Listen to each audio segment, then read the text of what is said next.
fat loss is your goal, then it's helpful but not necessary to add in some conditioning to your program. If the thought of turning up to a local CrossFit box, otherwise known as a gym to normal people, fills you with dread, then fear not. There are more than enough ways to skin a fat cat, and you don't need to buy an obscenely expensive road bike or wear the even more obscene lycra that goes with it to get the dad bod in good shape. Heavier set men are not usually suited to traditional forms of cardio or high intensity interval training. It's the reason you don't see many marathon runners or swimmers weighing in at over 90 kilos. But rather than give up on conditioning, you should simply adapt your training to suit your body type. Here's a list of my favourite big man cardio workouts. Number 1, sled push or drag. Probably my number one go-to conditioning tool for any body shape, but particularly the larger athletes, is a sled. Load it up heavy and you've got some low impact, high intensity work that won't stress the joints. A superb conditioning tool.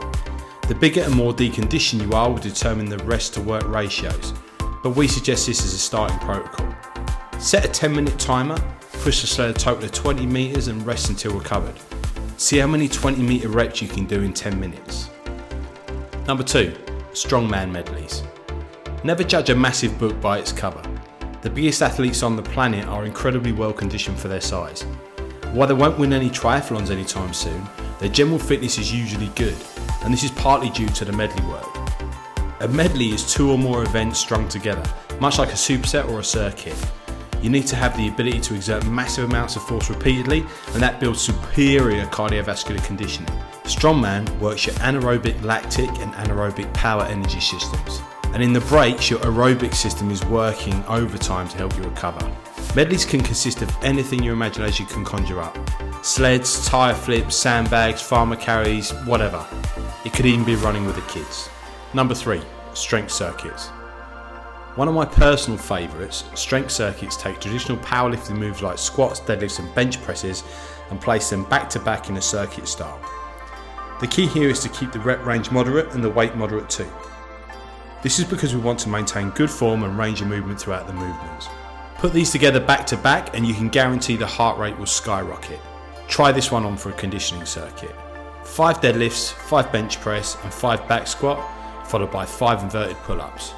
Rest until the heart rate is recovered and go again. Number 4, rucking. Rucking, yomping, tabbing or whatever you want to call it is hiking with a pack. The weight can vary depending on your fitness and size. If you're 120 plus kgs, simply moving about takes up a lot of energy. So take it slow and steady. Pick a distance and measure your heart rate using a wearable if possible. It's a great way to get in some GPP, fresh air and movement with a purpose. High intensity interval training done right. HIIT workouts should combine short bursts of intense exercise with periods of rest or low intensity exercise. A 100-meter runner might only be working for 10 to 12 seconds, but it's the intensity of the work that causes the most calorie burn. This is because of excess post-exercise oxygen consumption, EPOC. EPOC is a result of an elevation in oxygen consumption and metabolism. This occurs after exercise as the body recovers, repairs and returns to its pre-exercise state. Doing HIIT right means working within 85 to 95% of your max heart rate. If you don't know what that is, let me put it in layman's terms. It's fucking hard. You won't be able to talk and it's likely you'll regret your life decisions.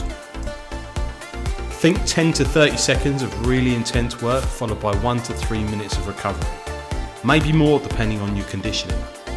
If you're a big man, focus on upright bike sprints, hill sprints and rowing to save the weight on the joints. HIIT training is sometimes misunderstood in terms of intensity. Doing a circuit isn't necessarily HIIT. The key here is intensity.